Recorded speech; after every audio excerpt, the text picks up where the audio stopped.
sudah memberikan saya kesempatan untuk melayani di sini. Sebelum kita mulai firman Tuhan, mari kita berdoa. Tuhan Yesus, terima kasih Tuhan. Kami hidup oleh karena anugerah-Mu Tuhan Yesus yang sempurna dalam kehidupan kami. Kami bukan siapa-siapa Tuhan, tapi kami percaya kami punya Tuhan yang besar. Kami punya Tuhan yang luar biasa. Kami punya anugerah-Mu Tuhan Yesus yang melimpah dalam kehidupan kami. Biar pada saat itu Tuhan Kau tenangkan hati kami, pikiran kami, roh kami Tuhan. Kami mau serahkan jam-jam ini ke dalam tangan-Mu Tuhan Yesus. Biar Kau curahkan Roh Kudus-Mu Tuhan untuk menjamah setiap kami, hati kami Tuhan Yesus, agar kami mengerti firman-Mu, agar kami mengerti dan bisa menjadi pelaku firman-Mu Tuhan. Di mana Engkau Tuhan Yesus tempatkan kami, di mana Engkau mau kami memuliakan nama-Mu Tuhan. Terima kasih Tuhan Yesus, Kau urapi hamba-Mu Tuhan yang membawakan firman-Mu, dan Kau urapi lagi terutama anak-anak-Mu yang mendengarkan firman-Mu Tuhan. Biar firman-Mu ya Tuhan Yesus tidak kembali dengan sia-sia, dan firman-Mu semakin tertanam di dalam kehidupan kami, berakar yang kuat, bertumbuh dan menghasilkan buah yang memuliakan nama-Mu. Terima kasih Tuhan Yesus, ambil alih semuanya Tuhan, kami serahkan semuanya ke dalam tangan-Mu, dan hanya satu nama yang layak ditinggikan dan disembah, Yesus Kristus. Dalam nama-Mu Tuhan kami berdoa dan mengucap syukur, haleluya, amin. Apa kabar saudara semuanya? Baik, luar biasa ya. Tuhan kita baik, Tuhan kita luar biasa. Perkenalkan dulu, nama saya Mila. Saya biasa melayani di Gereja Elohim. Saya di sana sudah sekitar 25 tahun, 24 tahun. Saya, suami saya John, dan saya punya 3 anak yang saya bawa di sini. James dan Joshua, umur 25, 23, dan 20 tahun yang kecil. Nah, terus kerjaan saya di Elohim apa? Ya apa saja yang mesti dikerjakan saudara. Masak iya, angkat bangku iya, cuci piring iya, semuanya yang bisa dikerjakan saya kerjakan. Ya, oke, mari kita buka firman Tuhan hari ini. Saya akan selingi firman Tuhan hari ini dengan kesaksian hidup saya. Kita buka sama-sama 1 Petrus 2 ayat ke-9 dan 10. 1 Petrus 2 ayat yang ke-9 dan 10. Oke, siap? Tetapi kamulah bangsa yang terpilih, imamat yang rajani, bangsa yang kudus, umat kepunyaan Allah sendiri, supaya kamu memberitakan perbuatan-perbuatan yang besar dari Dia yang telah memanggil kamu keluar dari kegelapan kepada terangnya yang ajaib. Kamu yang dahulu bukan umat Allah, tetapi yang sekarang telah menjadi umatnya, yang dahulu tidak dikasihani, tetapi yang sekarang telah beroleh belas kasihan. Amin. Saya mendapatkan topik ini, saudara. Sebenarnya saya dapat topik yang lain, tapi disambungkan nyambung, saudara. Membangun gereja yang memuliakan Allah, dan saya berikan subtopik hari ini, sikap hati. Gereja itu kita tahu bukan hanya gedung, bukan hanya sekedar gedung, tetapi kita orang-orang percaya yang berkumpul di dalamnya, yang punya iman kepada Yesus Kristus, yang berkomunitas bersama-sama seperti sekarang ini. Ya, gereja itu saudara terbentuk dari setiap individu-individu yang saya percaya tentunya memiliki karakter sendiri. Nah, ada yang easy going, santai, ada orang yang suka ngambek, tapi nggak ada di sini ya. Amin. Okay. Ada yang selalu suka cita, kalau melihat mukanya happy terus ya. Ada selalu banyak di sini. Oke, tapi kita harus memiliki sikap hati yang benar ketika yang menyadari kalau peranan kita, tanggung jawab kita, kenapa Tuhan memanggil kita sebagai anaknya, saudara. Untuk melengkapi pembangunan gereja itu kita perlu menyadari sikap hati kita, bagaimana panggilan kita dalam Tuhan, pilihan Tuhan atas hidup kita. Saudara, 1 Petrus 2 ayat 9 dan 10 ini, pernah gak saudara merenungkan untuk apa sih Tuhan panggil kita? Ya. Pas lagi saya baca ayat ini, saya berpikir, untuk apa ya Tuhan panggil kita? Kalau kita baca ayat yang ke-9 akhir, ya di sana dikatakan, yang telah memanggil kamu keluar dari kegelapan kepada terangnya yang ajaib, dan kemudian dilanjutkan 10, yang dulu bukan umat Allah, sekarang menjadi umatnya, yang dulu tidak dikasihani, sekarang beroleh belas kasihan. Kenapa Tuhan memanggil kita? Kenapa Tuhan memilih kita? Saudara pernah merenungkan itu?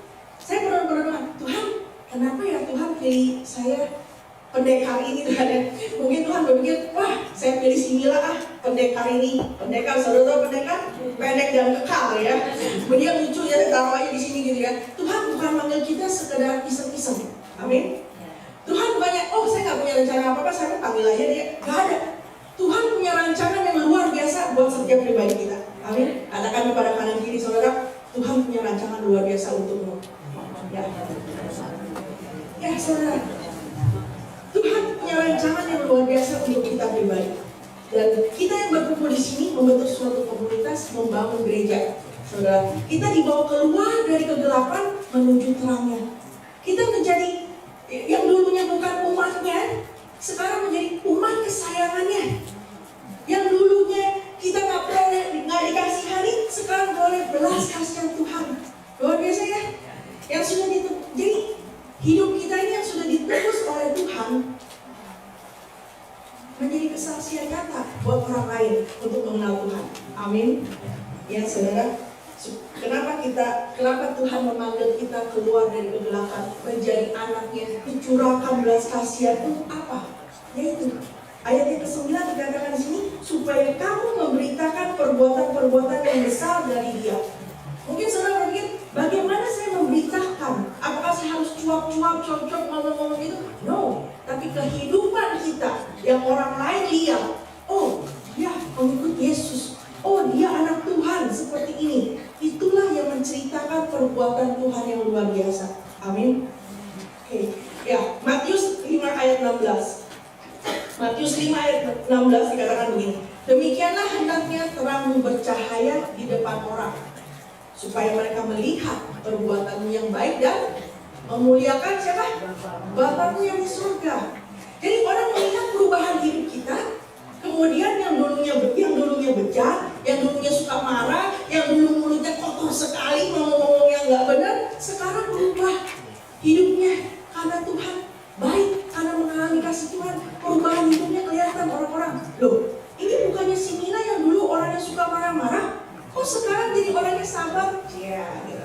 Ini bukannya Mila yang dulu suka ngomong minta ampun, tapi sekarang kok humble gitu? Ya, gitu ya. Jadi orang bisa melihat, saudara, kita nggak perlu ngomong, tapi melalui sikap hati kita, orang bisa melihat, oh ini pengikut Yesus begini jadinya. Ya. Hidup kita itu menceritakan betapa besarnya perbuatan Tuhan dalam hidup kita. Amin. Secara daging, contohnya begini ya. Kalau misalnya dulu saya orang yang baik sama saya bisa lebih baik lagi sama dia. Tapi kalau orang yang jahat sama saya, hati-hati, saya bisa lebih jahat lagi sama dia. Tetapi di dalam Tuhan, saudara, diubahkan. Orang yang baik sama kita, baik juga sama dia. Orang yang jahat sama kita, Alkitab mengatakan kita harus berdoa bagi dia, kita harus mengampuni dia, kita harus mengasihi dia, minta berkat lagi buat dia, ya kan? Jadi saudara, kalau menurut kedagingan kita nggak bisa mengampuni orang lain, kita nggak bisa hidup rukun dengan orang lain. Tapi karena Tuhan ada dalam kita, karena kasih Tuhan, anugerah Tuhan ada dalam kita, kita bisa mengampuni orang lain. Kita mengasihi orang yang menyakiti kita. Amin. Ya itulah perbuatan Tuhan yang ajaib. Tapi bukannya mengasihi dengan pura-pura ya saudara. Dunia ini kan banyak dibilang panggung sandiwara. Tapi gereja bukan panggung sandiwara buat anak-anak Tuhan. Amin. Ya, jangan memoles pertobatan kita tuh hanya dari luar. Jadi dari luar katanya, dia baik-baik. Tapi ternyata di dalamnya menyimpan banyak dusta dan dosa. Ya, saya pernah diingatkan Tuhan begini ketika saya mencuci panci saya besar ya dari sini, ya seginilah ini ya panci saya. Ketika saya mencuci panci, saya cuci bagian luar, bersihin luar sampai mengkilap. Tapi Tuhan ingatkan, jangan lupa bagian dalam, karena bagian dalam itu bagian yang terkotor. Jadi kita harus lebih teliti lagi untuk membersihkan bagian dalam. Demikian juga dengan hidup kita, saudara. Bukan kita hanya poles di luar, saya ke gereja nih, saya bawa Alkitab, saya begini. Tapi kita harus poles hidup kita bagian dalam. Dari dalam pertobatan yang sejati itu bukan hanya luar, tapi dari dalam hati kita keluar pertobatan yang sejati. Ketika hidup kita penuh dengan pertobatan yang sejati, saudara, kita sudah menceritakan perbuatan Tuhan yang besar. Amin. Dunia bukan panggung sandiwara buat anak-anak Tuhan. Ya, gak ada double personality buat anak-anak Tuhan. Di gereja, shalom, puji Tuhan, apa kabar? Baik. Sampai di luar, mobil disalib langsung. Wah, gak bisa ngomong, jadi di gitu. Jadi sebenarnya kita bukannya bersandiwara. Pertobatan itu harus di dalam hati kita. Ya, amin, saudara. Oke, Amsal 15 ayat 11. Amsal 15 ayat 11. Dunia orang mati dan kebinasaan terbuka di hadapan Tuhan. Lebih-lebih lagi hati manusia. Jadi apa yang kita bisa sembunyikan dari Tuhan? Kita nggak bisa sembunyiin apa-apa dari Tuhan. Daud, dia berzina dengan Batsyeba, Tuhan tahu. Dia merancangkan pembunuhan atas Uria, Tuhan tahu. Dan apa yang dilakukan oleh Tuhan? Tuhan tegur dia melalui Nabi Nathan. Terus responnya Daud bagaimana ketika ditegur? Dia ngambek, nggak mau lagi ke bait Allah. Udah mulai sejak ini saya tidak akan lagi ke bait Allah. Gitu. Enggak kan? Tapi zaman now ini saudara bahaya sekali karena banyak orang yang tertegur firman Tuhan bukannya bertobat, tapi keluar dari gereja. Ngambek saudara, kecewa gereja. Saya bisa ke gereja yang lain. Saya nggak suka di sini. Saya keluar. Firman Tuhan yang menegur saya, keterlaluan. Tapi di sini nggak ada ya, aman? Amin. Ya. Kita belajar dari Daud, saudara. Ketika kita tertegur firman Tuhan, jangan benci yang membawakan firman. Jangan benci ya. Tapi ketika kita tertegur firman Tuhan, ya saya memang salah. Kita merendahkan diri seperti Daud. Kita bertobat, minta pengampunan dari Tuhan. Dan Tuhan pasti akan pulihkan. Amin. Oke. Makanya kita bisa melihat, saudara, di dalam gereja, di luar gitu ya. Kita bisa melihat perbedaan orang-orang yang sudah mengalami Tuhan dengan orang-orang yang belum mengalami Tuhan. Ketika orang-orang yang sudah mengalami Tuhan, hidupnya ada gesekan, ada segala macam, apapun yang terjadi, aku tetap pada Kristus. Amin. Tapi mereka yang belum mengalami Tuhan, ketika terjadi sesuatu, mereka nggak bisa. Mereka kecewa, mereka marah. Ya. Jadi bagaimana kita memberitakan perbuatan-perbuatan Tuhan yang besar? Yang pertama tadi bertobat. Kehidupan kita melalui pertobatan itu kesaksian hidup kita. Dan yang kedua, melayani, saudara, melayani. Saulus, saudara tahu Saulus? Kasih tahu ya. Setelah dia diangkat keluar dari kegelapan, dia memberitakan tentang Yesus adalah Tuhan dengan gagah berani, saudara. Ya, dulu dia begitu gencar, tangkepin orang-orang. Kamu mengikut Kristus, tangkap, eksekusi, gitu ya. Ketika saudara baca Kisah Para Rasul ke-9, dia menceritakan bagaimana dia bertobat, dia mengalami perjumpaan dengan Tuhan, kemudian matanya buta 3 hari 3 malam, kemudian Tuhan mengutus Ananias untuk datang kepada dia, mendoakan dia, celikan mata dia, kemudian penuhi dengan Roh Kudus. Ya, saudara. Selanjutnya kita tahu bagaimana perjuangan Rasul Paulus. Dia begitu getol untuk Tuhan. Kita tahu bagaimana kehidupan Rasul Paulus di penjara, disesat, bahkan akhirnya dihukum pancung pun dia tetap imannya pada Kristus. Ya saudara, hidup dia itu benar-benar untuk Tuhan. Dia katakan mati adalah keuntungan. Hidup adalah Kristus, mati adalah keuntungan. Karena dia itu senang. Dia kalau mati akan diam bersama-sama dengan Kristus. Tapi kalau dia hidup, apa yang dia katakan? Tapi jika dia hidup di dunia ini, dia harus bekerja. Dia harus bekerja, memberi buah, saudara. Apa yang dikerjakan? Memuliakan nama Tuhan. Amin. Ya. Perempuan Samaria, contoh yang lain lagi, perempuan Samaria dalam Yohanes 4. Perempuan Samaria yang hidup bersama dengan laki-laki yang bukan suaminya, ya. Setelah dia ngobrol dengan Tuhan Yesus, apa yang terjadi? Dia pergi keluar sana, dia ngomong sama orang, oh apakah dia itu Yesus ya? Mesias yang dijanjikan. Dia pergi memberitakan Yesus. Dan orang-orang Samaria di kota itu datang. Di kota Sikar itu banyak orang yang menjadi percaya pada Tuhan. Itu saudara. Kemudian dalam Matius 8 ayat 14 dan 15. Saat Yesus sampai di rumah Petrus, ibu mertuanya lagi sakit demam. Kemudian dia mengulurkan tangannya menyembuhkan. Dan apa yang dilakukan oleh ibu mertua Petrus? Dia bangkit berdiri dan melayani Tuhan. Amin. Jadi saudara, jemaat Brookside Church of Christ yang sudah diampuni Tuhan, lambaikan tangan. Yang sudah diampuni Tuhan, yes. bangkit dan layanilah Tuhan. Amin. Yang sudah dipulihkan Tuhan, lambaikan tangan lagi. Yang sudah dipulihkan Tuhan, disembuhkan Tuhan, bangkit dan layanilah Tuhan. Amin. Iya, luar biasa. Siap ya untuk bangkit dan melayani Tuhan? Oke. Wah, mungkin ada yang berpikir, wah tambah berat dong. Udah bertobat, terus kemudian harus melayani. Melayani itu berat loh. Beban lagi melayani. Kalau saudara berpikir melayani itu adalah beban, selamanya itu akan menjadi suatu penderitaan buat saudara. Kamu datang ya, nanti ke gereja jam 10, hari Sabtu kita latihan musik pagian. Hah? Latihan musik pagian? Capek lah, berat. Oh, kamu tolong ya, kerjaan ini sebentar, kamu tolong angkatin bangku gini. Hah?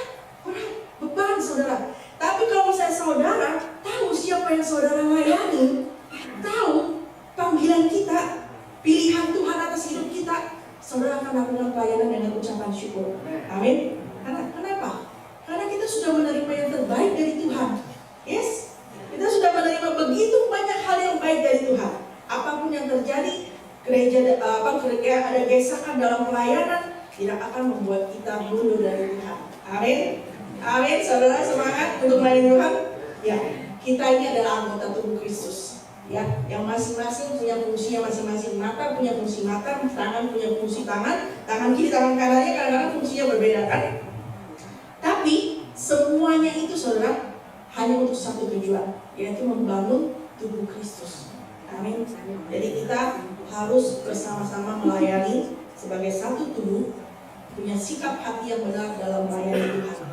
Murid-murid Yesus pun bertengkar. Mereka bertengkar mencari tahu siapa yang terbesar di antara mereka. Saudara mau baca, catat dulu Markus 9 ayat 33 sampai 37. Markus 9 ayat 33 sampai 37. Kemudian lanjut dalam Markus yang ke-10 35 sampai 45. Nah, di sana dikatakan Yakobus dan Yohanes minta supaya ketika nanti Yesus dipermuliakan, mereka duduk sebelah kanan dan sebelah kiri. Ya, mereka minta yang menjadi terbesar. Tapi Tuhan Yesus bilang, siapa yang ingin menjadi terbesar, dia harus menjadi pelayan. Siapa yang ingin menjadi terkemuka, dia harus menjadi hamba bagi semuanya, saudara. Jadi Tuhan sedang mengajarkan kerendahan hati pada mereka. Jadi kita tidak boleh ada kesombongan. Semakin kita melayani Tuhan, semakin kita merasa, saya yang terhebat, suara saya paling merdu, saya kalau mau firman, orang lain semua pada gitu ya. Kita semakin lagi kita melayani, semakin kita harus humble, saudara. Semakin kita harus merendahkan diri. Karena bukan kita yang bekerja, tapi Tuhan yang bekerja melalui kita. Amin. Oke. Untuk membangun gereja yang memuliakan Tuhan, kita harus memiliki sikap hati yang benar dalam meresponi panggilan dan pilihan Tuhan. Saya mau bagian pelajaran dari seorang perempuan yang luar biasa ya. Di dalam Lukas yang ke-7, Lukas yang ke-7, saudara, ayat 36 sampai 50. Ini perempuan yang luar biasa, saudara. Dia memiliki sikap hati yang benar di hadapan Tuhan sehingga Tuhan Yesus memuji dia. Lukas yang ke-7 ayat 36 sampai ke 50. Ini ayat yang panjang, tapi saya ingin mendengar suara saudara-saudara yang merdu. Mari kita baca bergantian, oke? Siap untuk membaca bergantian? Kelihatan ya? Yang punya handphone, Alkitab tolong dibuka. Yang punya Alkitab tolong dibuka. Lukas 7 ayat 36 sampai 50. Saya 36, saudara 37, 38 saya, 39 saudara. Oke? Siap? Oke. Yesus diurapi oleh perempuan berdosa. Seorang Farisi mengundang Yesus untuk datang makan di rumahnya. Yesus datang ke rumah orang Farisi itu lalu duduk makan. 37.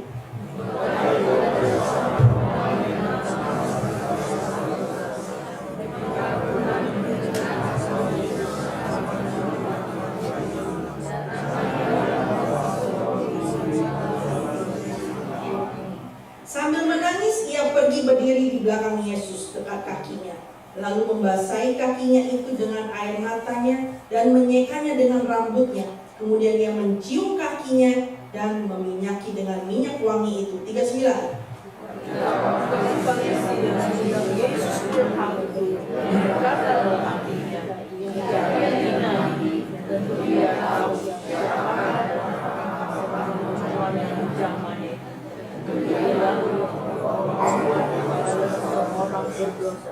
Lalu Yesus berkata kepadanya, Simon, ada yang hendak kukatakan kepadamu? Saud Simon, katakanlah guru. 41.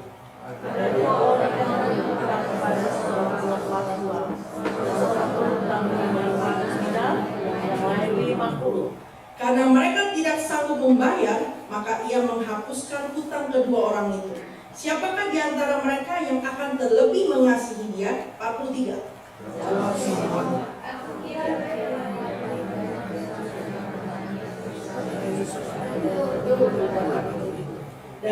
Dan sambil berpaling kepada perempuan itu, ia berkata kepada Simon, engkau lihat perempuan ini?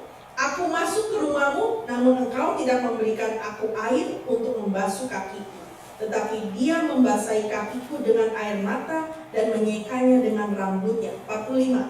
engkau tidak mencium aku, tetapi sejak aku masuk ke rumah juga. Engkau tidak meminyaki kepalaku dengan minyak, tetapi dia meminyaki kakiku dengan minyak wangi. 47. Sebab itu aku berkata kepadamu, dosa yang banyak telah diampuni, sebab ia telah banyak berbuat kasih. Tetapi orang yang sedikit diampuni, sedikit juga ia berbuat kasih. Lalu ia berkata kepada perempuan itu, dosamu telah diampuni. Amin. Dan mereka yang dulu bersama dia berpikir dalam hati mereka, siapa ini sehingga dia dapat mengampuni dosa. Tetapi Yesus berkata kepada perempuan itu, imanmu telah menyelamatkan engkau, pergilah dengan selamat. Saudara, di sini kita telah membaca ada dua orang. Ya, Yesus membandingkan dua orang dengan sikap yang berbeda. Yang pertama, Simon orang Farisi, ya, yang mengundang Yesus datang ke rumahnya untuk makan malam, ya, untuk makan ya bersama dengan di rumahnya. Dan yang kedua, perempuan yang terkenal sebagai seorang yang berdosa. Ya, kemungkinan besar, ya saya baca-baca, saya teliti, kemungkinan besar dikatakan mungkin perempuan itu seorang pelacur atau yang hidupnya nggak benar. Ya. Saat Yesus masuk, Simon tidak memberikan air untuk membasuh kakinya, karena pada zaman itu orang berjalan jauh. Kalau kita kan sekarang naik mobil ya kemana-mana, naik bus, segala tren, gitu berjalan. Tapi di sana berjalan jauh, kadang-kadang bisa berjam-jam, bisa berhari-hari, ya. Dan pas lagi masuk ke rumah itu merupakan suatu tradisi untuk membasuh kakinya, biasa pelayan yang melakukan. Nah, tapi perempuan itu dia membasahi kaki Yesus dengan air mata, dikatakan. Jadi saudara bisa bayangkan betapa banyaknya air mata keluar untuk membasuh kaki Yesus, dan kemudian dia menyekanya dengan rambutnya, mahkota perempuan. Saya percaya perempuan, ibu-ibu semua di sini, perempuan-perempuan sini datang ke sini pasti blow rambut, cuci rambut yang bagus, yang bersih ya. Nah, tapi ini dia pakai rambutnya dia untuk menyeka kaki Yesus, saudara. Dia itu nggak peduli orang-orang ngomongin dia. Dia nggak peduli orang-orang ngeliatin dia mungkin dengan jijik. Perempuan berdosa. Dia nggak peduli orang bisik-bisik tentang dia.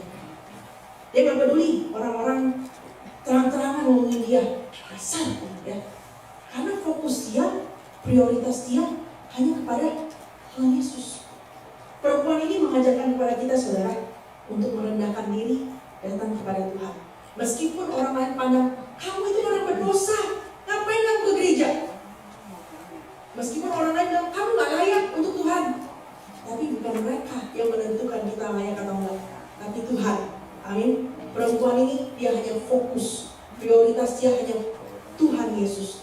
Makanya orang-orang melihat dia, orang sampai Simon yang punya rumah pun, kalau Yesus itu seorang nabi, dia pasti tahu siapa perempuan ini. Terkenal dia, saudara. Oke, kita lanjut. Simon itu nggak mencium Yesus, ya, karena waktu itu tradisi orang Yahudi adalah cipika-cipiki saat waktu ketemu, apalagi bertemu dengan seorang nabi atau rabi yang mereka hormati. Tapi perempuan itu, saudara, mencium kaki Yesus berkali-kali, katakan tanda pengabdian dan kerendahan hatinya, kehormatannya.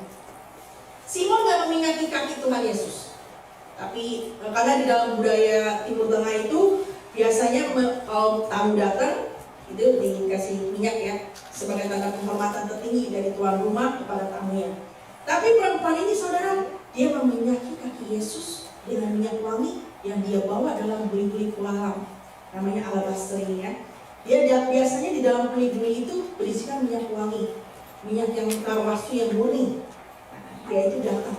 Perempuan ini datang kepada Tuhan Bukan hanya dengan kerendahan hati, tapi dia juga membawa persembahan yang terbaik, minyak wangi yang terbaik itu buat Tuhan.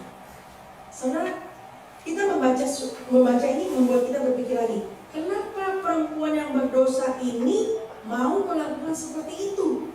Sedangkan Simon, orang Farisi yang terkenal dengan pengenalan firman Tuhannya yang luar biasa, tidak melakukan seperti perempuan ini. Ayat yang ke-47, saudara. Sebab itu aku berkata kepadamu, dosanya yang banyak itu telah diampuni, sebab ia telah banyak berbuat kasih. Tapi orang yang sedikit diampuni, sedikit juga ia berbuat kasih. Perempuan yang berdosa ini sadar sekali, dosanya banyak sekali. Dan ketika dia datang kepada Tuhan, dia tahu Tuhan akan memberikan dia pengampunan. Sehingga ketika dia datang kepada Tuhan, ya, dia menunjukkan kasihnya kepada Tuhan. Saudara, kalau saya kasih utang, sebelah sini saya kasih utang $5, ya. Sebelah sini saya kasih utang 5 miliar. Ya, saya nggak ada 5 miliar, tapi saya kasih utang aja lah ya, gitu ya. Saya kasih utang 5 miliar. Ketika saudara datang, saudara bilang saya nggak bisa membayar utang saya, oke, yang $5 mungkin akan pikir, cuma $5, kecil. Ya ampunin, ya nggak usah dibayar, oke, nggak apa-apa, masalah kecil. Tapi kalau yang 5 miliar, bagaimana perasaan saudara? Ketika saya bilang, udah nggak usah bayar 5 miliar itu, saudara bilang apa? Luar biasa Tuhan kita. Ya, jadi diampuni 5 miliar. Jadi bagaimana perasaannya ketika dosa kita yang sudah begitu banyak diampuni oleh Tuhan, dan orang yang merasa dosanya sedikit diampuni Tuhan, makanya dia santai-santai aja saudara. Saya mau memberikan kesaksian hidup saya ya. Saya ini dulu bukan orang Kristen.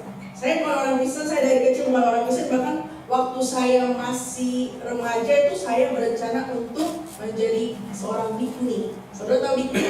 Kepalanya dibotakin itu, ya, pakai jubah kuning. Saya mau jadi itu saudara. Dan saya pas lagi datang ke Australia, saya bilang sama teman saya, Yesus, Tuhan Yesus itu mah saya nggak bakal percaya sama dia. Begitu sebenarnya, saya nggak bakal percaya sama dia.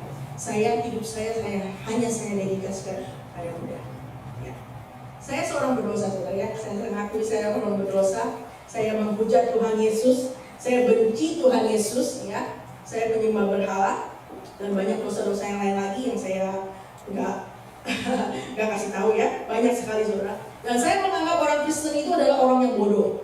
Kok kalian bodoh sih? Manusia kok dijadikan Tuhan? Saya benar-benar benci. Bukannya benci sih ya, cuma kok sayang banget ya orang Kristen tuh orang-orang yang bodoh gitu ya. Kenapa manusia kalian jadikan Tuhan? Ya kalian sembah-sembah, kalian nyanyi-nyanyi buat dia, kalian berdoa kepada dia. Untuk apa sih? Gitu ya. Nah, saya tuh hobinya berdebat dengan teman saya yang Kristen, dengan sepupu saya. Malah ya kita kalau lagi saya nginap tuh ya, saya berdebat, udah dikasih nginap, berdebat, terus lagi gitu ya. Tapi sampai sekarang dia masih baik sama saya. Dia sampai bingung, kamu kok bisa rajin banget sama Tuhan begitu ya. Nah ini saudara ya, waktu tahun 2001 saya diajak ke gereja Elohim. Sebelum-sebelumnya itu memang sudah pernah ke gereja, ke Tiberias, terus itu ke Mary McKillop di North Sydney. Ya, saya demen sama Mary McKillop itu gereja Katolik karena 40 menit sudah selesai. Cepet banget gitu kalau di gereja Elohim ya. Waktu dulu saudara ya, dulu, sekarang mah sudah enggak lagi. Dulu itu nyanyi 1 jam, nyanyi pembukaan loh 1 jam. Terus khotbah 1 jam, kadang lebih. Dan penutupan 1 jam. Saudara berbahagia di sini 1,5 jam. Nah tapi sekarang Elohim sudah berubah ya, sehingga sampai berjam-jam lagi, 2 jam lah maksimal. Nah kemudian kalau objek khotbah di sini penggembalanya namanya Pak Jack Lee. Ya kalau dia khotbah di depan, saya di belakang khotbah juga saudara. Ini gereja apa sih? Coba nyanyi 1 jam. Khotbahnya aduh 1 jam, nggak tahu apa sih, bawa anak kecil gitu ya. Anak saya baru lahir waktu itu, saya bawa anak kecil, khotbahnya lama banget segala macam nih. Tapi kenapa saya datang terus ke sana? Gitu. Ya, saudara kan itu kan udah komplain dulu tapi datang terus kenapa? Karena habis khotbah, habis kebaktian, kita ada makan-makan. Nah itu saudara, Tuhan luar biasa ya. Tuhan punya banyak cara untuk memenangkan banyak jiwa. Ya, di sana ada makan, udah ngoceh, habis makan happy. Minggu depan diajak lagi, datang lagi karena ada makanan saudara. Padahal dia masak mama saya sendiri juga. Mama saya yang duluan ke gereja sana. Nah, kemudian saudara, ya gitu, tahun 2002 Desember, saya dekat-dekat Desember, ya benar Desember itu saya mimpi, saudara, saya mimpi. Karena dulu waktu kecil pun saya juga mimpi kalau ada anak Dewi Ibrahim bilang kepada saya gitu ya, kamu harus jadi anak yang baik. Saya nggak bisa lepas dari sana. Nah, tahun 2002 Desember itu saya pun mimpi juga. Saya mimpi, saya berdiri, tapi banyak bunga dari langit gitu. Saya lihat, apa ini ya? Saya nggak kelihatan mukanya, karena mukanya terlalu terang, nggak bisa kelihatan, bersinar terang, saudara. Dan yang saya lihat cuma jubahnya, ketika dia tangannya begini, ya seperti salib, dari jubahnya itu semua keluar banyak bunga. Dan saya lihat, saya bunga-bunga itu saya pegang itu. Dan saya ngomong sama Om Jack, Om, saya dapat mimpi ini Om, maksudnya apa ya? Tuhan dekat sama kamu. Kamu mau terima Yesus? Langsung ditembak, saudara. Oh, saya pikir, sudahlah, terima Tuhan, sama juga lah ya, udah nggak apa-apa. Oke deh, saya terima. Udah terima. Terus Desember itu saya lagi hamil gede, anak kedua, dibaptis lah saya, dibaptis. Setelah anak lahir berbulan-bulan, kemudian saya pikir, saya merenung, apa sih hidup kekristenan itu? Saya yang sudah dibaptis dan saya yang dulu belum dibaptis, hidupnya sama aja tuh, gak ada perubahan. Jadi apa yang bikin orang Kristen itu spesial? Kenapa? Gitu. Dan saya mulai bertanya, dan saya mulai konseling sama Om Jack ya.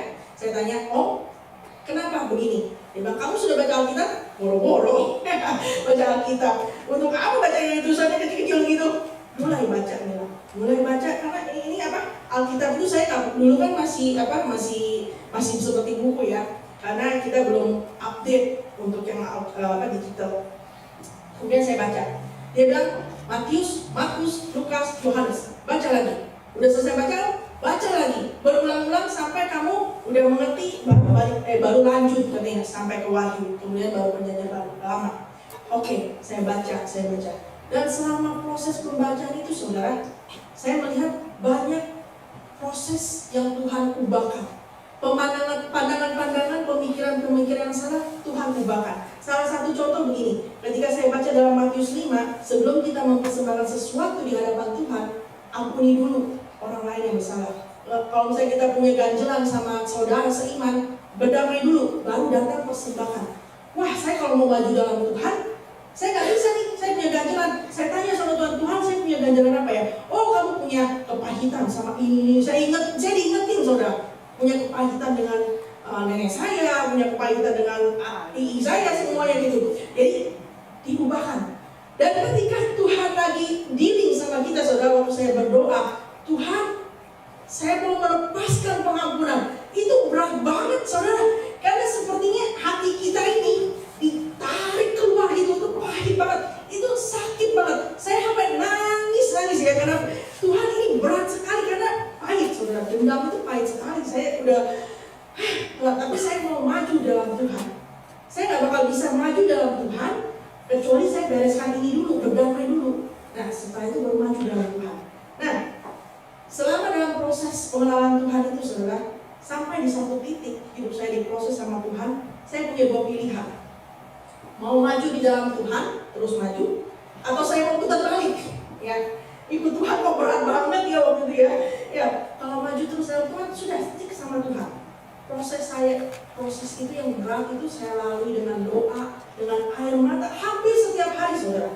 Saya nggak perpanjang ya, proses tentang masalah apa. Saya waktu itu diproses ya, itu buat lain kali saja kalau diundang lagi. Jadi saya diproses sama Tuhan itu melalui doa dan air mata setiap hari. Dan hampir setiap hari saya telepon Om Jack. Om, ini bagaimana? Ini bagaimana? Proses bagaimana? Dia selalu menguatkan, saudara ya. Dan kalau dipikirkan, saudara, saya bukan orang yang layak menerima anugerah Tuhan. Saya bukan orang yang layak untuk menerima kebaikan Tuhan. Tapi luar biasanya Tuhan Yesus ya. Itu yang tadi kita nyanyikan, semuanya karena anugerah Tuhan. Ya, luar biasanya Tuhan. Roma 5 ayat 8 dikatakan apa? Roma 5 ayat 8. Kristus telah mati bagi kita ketika kita masih berdosa. Luar biasa ya. Ketika kita masih berdosa, Tuhan sudah mati buat kita. Dan betapa besarnya kasih Tuhan untuk kita. Dia gak pandang hina. Dia nggak pernah hina kita, dia nggak membuang kita, saudara. Bahkan dia tinggalkan 99 domba di padang. Dia mencari satu domba yang hilang. Dia mencari saudara, dia mencari saya. Waktu dia cari saya, dia ketemukan saya, ya, dia gendong saya, dia bawa pulang, saudara. Luar biasa ya, Tuhan kita berikan kemuliaan Tuhan Yesus. Saudara, di sini ada domba-domba yang sudah dibawa sama Tuhan untuk kembali kepada Tuhan. Amin. Lambaikan tangan, saudara, luar biasa. Ya, kita merasakan kasih Tuhan. Nah, saya juga banyak belajar ketika saya belajar perjanjian baru. Saya banyak belajar dari Rasul Paulus bagaimana kehidupan dia dulu sebelum mengenal Tuhan dan sesudah mengenal Tuhan. Yang dulu dianggap suatu kebanggaan, sama dia setelah mengenal Tuhan dibilang sampah, saudara. Dia tinggalkan semuanya. Dia mengejar panggilan surgawi. Dia mengucapkan syukur atas kasih karunia Tuhan. Saya mencatat ya, saya baca ada 3 kali dia mengatakan kalau dia itu orang yang paling hina, dia itu orang yang paling berdosa. Kita buka sama-sama 1 Timotius 1 Timotius 1 ayat 15 dan 16. 1 Timotius 1 ayat 15 dan 16. Perkataan ini sebenar dan patut diterima sepenuhnya. Kristus Yesus datang ke dunia untuk menyelamatkan orang berdosa. Dan di antara mereka, akulah yang paling berdosa. Tetapi justru karena itu, aku dikasihani. Agar dalam diriku sebagai orang yang paling berdosa, Yesus Kristus menunjukkan seluruh kesabarannya. Dengan demikian aku menjadi contoh bagi mereka yang kemudian percaya kepadanya dan mendapat hidup yang kekal. 1. Dia mengaku, saudara, dia orang yang paling berdosa. Yang kedua, saudara, Efesus 3 ayat 8. Efesus 3 ayat yang ke-8.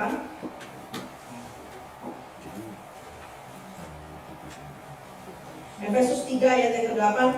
Kepadaku yang paling hina di antara segala orang kudus telah dianugerahkan kasih karunia ini untuk memberitakan kepada orang-orang bukan Yahudi kekayaan Kristus yang tidak terduga itu. Sekali lagi saudara, dia mengatakan kalau diri dia itu paling hina, saudara. Padahal dia seorang rasul. Terakhir, ini yang saya pegang selalu, 1 Korintus 15. 1 Korintus 15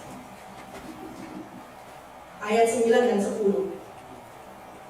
Saudara kalau punya Alkitab, di highlight, di Alkitab handphone juga bisa di highlight ya. 1 Korintus 15 ayat 9 dan 10. Karena aku adalah yang paling hina dari semua rasul, bahkan tidak layak disebut rasul, sebab aku telah menganiaya jemaat Allah. Ayat yang 10. Tetapi karena kasih karunia Allah, aku adalah sebagaimana aku ada sekarang. Dan kasih karunia yang dianugerahkannya kepadaku tidak sia-sia. Sebaliknya, aku telah bekerja lebih keras daripada mereka semua. Tetapi bukannya aku, melainkan kasih karunia Allah yang menyertai aku. Dan ketika dia sudah bertobat, ya kita baca ya, dia sudah bertobat. Dia itu nggak cuma diam-diam. Oke, lihat orang lain yang kerja enggak, saudara. Sewaktu dia sudah bertobat menerima Yesus, dia bilang dia hidup karena anugerah Tuhan. Dia bekerja lebih keras. Kenapa dia bekerja lebih keras? Dia sudah mengalami anugerah Tuhan. Dia tahu anugerah Tuhan. Saudara, perjalanan misi ke Antioquia, ke Asia Kecil, Makedonia, Yunani, dijalani semua sama dia. Kapalnya hampir karam, semua dijalani. Menderita kelaparan dijalani, ditangkap, di penjara dijalani semua sama dia, saudara. Dia menuliskan begitu banyak kitab di dalam perjanjian baru, 13 kitab. Dia bekerja membuat tenda supaya dia tidak membebani jemaat. Ya. Dan dia katakan itu semua karena kasih karunia Tuhan dalam kehidupan dia. Saya mau tanya saudara ya, kalau saudara sudah menerima kasih karunia Tuhan yang besar dalam hidup saudara, saudara bisa diam? Tidak, pasti nggak bisa diam saudara ya. Saya siap untuk bekerja ini. Mila, kamu kerja ini, kamu kerja ini, kamu kerja ini. Pasti siap untuk bekerja. Karena kenapa? Kita sudah merasakan kasih karunia Tuhan kami. Oke, jadi nggak pernah mengenal lelah, nggak pernah menyerah, setia sampai akhir. Amin. Ya, saya datang saudara yang bukan untuk menceritakan kisah hidup saya, tetapi menceritakan apa yang Tuhan kerjakan dalam hidup saya. Saya yang dulu seorang pembenci Yesus, seorang yang menghina Yesus, yang menghujat Yesus, tapi menerima anugerah yang luar biasa dari Tuhan. Saya nggak bisa lupa saudara, saya ingat selalu kasih Tuhan, saya ingat selalu begitu dulu waktu ada lagu ya, saya undang para musisi untuk maju. Waktu ada lagu, Yesus mulialah namamu di bumi, tahu kan lagu itu?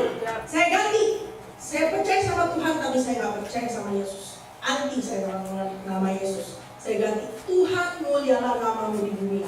Ya, akhir-akhirnya saudara, ketika saya menyanyikan lagu itu, saya ingat betapa bodohnya saya, betapa besarnya anugerah Tuhan dalam hidup saya. Ya saudara, jadi hari ini saudara kita belajar bagaimana untuk membangun gereja yang memuliakan Allah harus dimulai dari sikap hati kita. Sikap hati kita dalam meresponi panggilan Tuhan, pilihan Tuhan atas hidup kita. Kalau saudara merasa dosa saudara yang banyak itu sudah diampuni, ayo maju seperti perempuan dalam Lukas yang ke-7 ini, yang begitu banyak berbuat yang baik kepada Tuhan, melebihi Simon yang cuma dosanya sedikit. Amin. Jadi saudara, kita belajar untuk bangkit dan memuliakan nama Tuhan. Mari kita tundukkan kepala. Tuhan Yesus, terima kasih Tuhan untuk anugerah-Mu yang begitu luar biasa. Kami tidak layak ya Tuhan, tapi justru Engkau membuat kami layak menerima segala kebaikan dan anugerah-Mu. Kami tidak bisa membalas segala kebaikan-Mu Tuhan, tapi inilah hidup kami, hidup yang telah Engkau tebus dengan darah-Mu yang kudus. Hidup ini Tuhan kami persembahkan kepadamu. Biar Engkau Tuhan, Engkau pakai kehidupan setiap kami, jemaat-jemaat di Boonside Church of Christ ini. Engkau pakai lebih lagi Tuhan Yesus, untuk memuliakan nama-Mu, untuk terus bangkit, untuk tidak pernah menyerah ya Tuhan. Karena kami telah menerima anugerah yang terbesar dari Engkau Tuhan.